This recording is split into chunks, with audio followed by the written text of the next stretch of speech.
మరో breaking news చూస్తున్నాం. భారత్ పాక్ ఉద్రిక్తతల నడుమ ఐపీఎల్ టోర్నీని వాయిదా పడింది.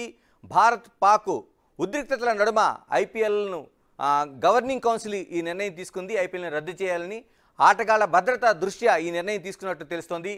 దేశం ఉద్రిక్త పరిస్థితుల్లో ఉన్నప్పుడు క్రికెట్ ఆడటం సమంజసం కాదని టోర్నీని రద్దు చేస్తున్నట్లు ప్రకటించింది. అంటే టోటల్గా ఇంత విపత్కర పరిస్థితుల్లో ఒక ఆట జరుగుతున్నప్పుడు ఏదైనా జరగవచ్చు. నిన్న కూడా ఐపీఎల్ జరుగుతున్న సమయంలోన ఆ క్రికెట్ స్టేడియం నుంచి చాలామందిని ఆ లైట్లన్నీ ఆఫ్ చేసి బయటికి తరలించే ప్రయత్నం చేశారు. అతిపెద్ద, ఎందుకంటే ఏమాత్రం ఒక చిన్న ఇది జరిగినా సరే అతిపెద్ద ప్రమాదం, ప్రాణనష్టం జరుగుతుంది. కాబట్టి ఐపీఎల్ని ఇప్పుడు ఏదైతే ఉందో దేశంలో ఉద్రిక్త పరిస్థితుల్లో ఉన్నప్పుడు దీనికి సంబంధించి అంటే ఈ ఏదైతే ఆట ఉందో ఈ ఆటకు సంబంధించిన దాన్ని ఖచ్చితంగా ఆపాలని ఒక నిర్ణయాన్ని బీసీఐ తీసుకుంది. అంటే ఇలాంటి నిర్ణయాలు అనేవి అంటే ఐపీఎల్ గవర్నింగ్ కౌన్సిల్ ఈ నిర్ణయం తీసుకుంది. అంటే ఇలాంటి నిర్ణయాలు తీసుకోవడానికి నిజంగానే దేశంలో ఉన్న ఆ పరిస్థితులు దోహదపడుతున్నాయి. మనతో స్పోర్ట్స్ అనలిస్ట్ వెంకటేష్ మనతో ఉన్నారు. వెంకటేష్ గారు చెప్పండి. గణేష్ గారు జై హింద్. జై హింద్. అంటే ఇప్పుడు నిన్నటి వరకు మనకి చాలా వరకు బీసీసీఐ చెప్పిన మాటలు మనం చూస్తున్నాం. చాలా ఐపీఎల్ టీమ్స్ చెప్పింది మనకు అనేక భద్రత కలిగిన అనేక ప్రాంతాలు ఉన్నాయి. ఈ ప్రాంతాలు ఉన్నాయి కాబట్టి హైదరాబాద్ కావచ్చు, లేకపోతే మిగతా చెన్నై కావచ్చు, లేకపోతే ముంబై కావచ్చు, ఇలాంటి ప్రాంతాలు ఉన్నాయి కాబట్టి ఎలాంటి భయం లేదు, మనం ఈ క్రికెట్ని కొనసాగించవచ్చు అనేది ఒక ప్రకటన అయితే చేశారు. ఇప్పుడు ఈ నిర్ణయాన్ని ఎలా చూడాల్సిన అవసరం ఉంది? అంటే చాలా ఆలోచించి నిర్ణయం తీసుకున్నారండి. నిన్న మ్యాచ్ ఆపారంటే దానికి ప్రత్యేకమైన కారణం ఉంది. ఎందుకంటే ధర్మశాల అనేది మనకి పాకిస్తాన్ బార్డర్కి చాలా దగ్గరగా ఉంది. జమ్మూ అండ్ పఠాన్ కోట్ లాంటి చోట్ల కూడా అక్కడ డ్రోన్ అటాక్ జరిగి అక్కడ దగ్గరలో ఉన్న సిటీస్లో. సో అందుకని ధర్మశాలలో మ్యాచ్ని అర్ధంతరంగా ఆపేశారు. మీరు అన్నట్టుగా ఈ రోజు లక్నోలో మ్యాచ్ జరగాల్సింది, రేపు హైదరాబాద్ లాంటి చోట్ల మ్యాచ్ జరగాల్సింది. ఇక్కడ మనకి అంత ప్రమాదం లేదు, పాకిస్తాన్ బార్డర్లో లేని ప్రాంతాలు లేదు. కానీ ఇప్పుడు ప్రాబ్లం ఏంటంటే దేశంలో ఇప్పుడున్న మూడు ఏంటంటే యుద్ధ వాతావరణం ఉంది. మనం ఐపీఎల్ జరుపుకుని సంబరాలు చేసుకునే పరిస్థితులు లేవు. మనందరం కూడా మన సైనిక బల ప్రాణాలు ఒడ్డి పోరాడుతున్న మన సైనికులకి అందరికీ మొరల్ బూస్టింగ్ గా మనం ఉండాలి తప్ప ఇప్పుడు మనం సంబరాలు చేసుకునే పరిస్థితులు. అదే కాకుండా సెక్యూరిటీ పరంగా చూసినా కూడా ఈ మ్యాచ్ కి కొన్ని వేల మంది, ఒక 20,000 30,000 మంది ప్రేక్షకులు వస్తారు. అక్కడ ఏదైనా ప్రమాదం జరిగితే కూడా మనకి చాలా ఇబ్బందికరమైన రిస్క్ అది. ఆ రిస్క్ ఫ్యాక్టర్ కూడా దృష్టిలో పెట్టుకున్నారు. ఇవన్నీ దృష్టిలో పెట్టుకుని సరైన నిర్ణయం తీసుకున్నారు. అంటే వాయిదా పడింది అంతే. రిమైనింగ్ ఇంకా 15 రోజుల టోర్నమెంట్ ఉంది.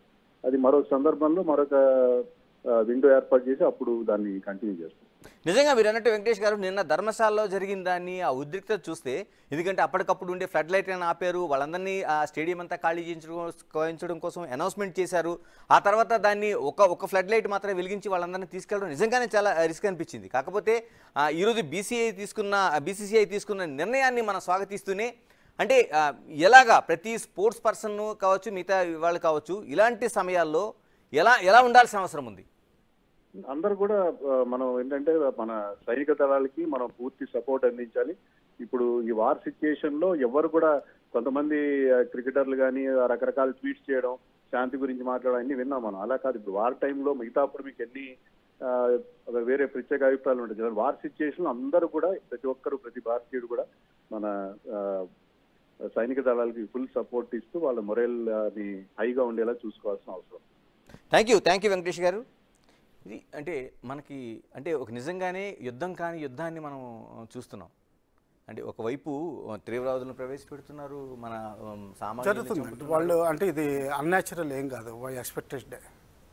రావు గారు, ఇప్పుడు ఈ పరిస్థితుల్లోన న్యూక్లియర్ కోసం, ఒక వెపన్స్ కోసం ఒక అతిపెద్ద చర్చ జరుగుతుంది. ఏంటి అసలు నిజంగానే ఇప్పుడు హిరోషిమా నాగసాకి పైన జరిగిన తర్వాత ప్రపంచం అంతా వణికిపోయింది. ఏదైతే అణుబాంబు అనే పేరు చెప్తేనే మనం భయపడే పరిస్థితులు వచ్చినాయి. పాకిస్తాను తరచూ ఆ హెచ్చరికలు చేస్తూనే ఉంది.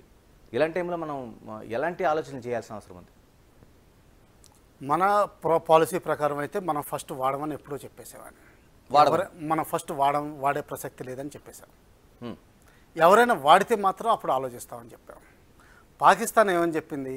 4 కారణాలు చెప్పిందండి. ఇండస్ వాటర్ ట్రీటీ ఏదైనా అయితే, లేకపోతే కరాచీ పోర్టు ద్వారా ట్రేడ్ ఆగిపోతే, లేకపోతే పాకిస్తాన్ భూభాగం ఏదైనా సరే వేర్పాటు చేయాలనుకుంటే ఎవరైనా వచ్చి, లేకపోతే 4వది ఏంటంటే పాక్ ఆర్మీకి కానీ పాక్ భూభాగానికి కానీ అంటే చాలా లాసెస్ చేస్తే ఈ 4 పరిస్థితుల్లోనూ న్యూక్లియర్ వెపన్స్ వాడే అధికారం పాక్ ఆర్మీకి ఇస్తున్నామని వాళ్ళ పాలసీ డాక్యుమెంట్లో ఉందండి.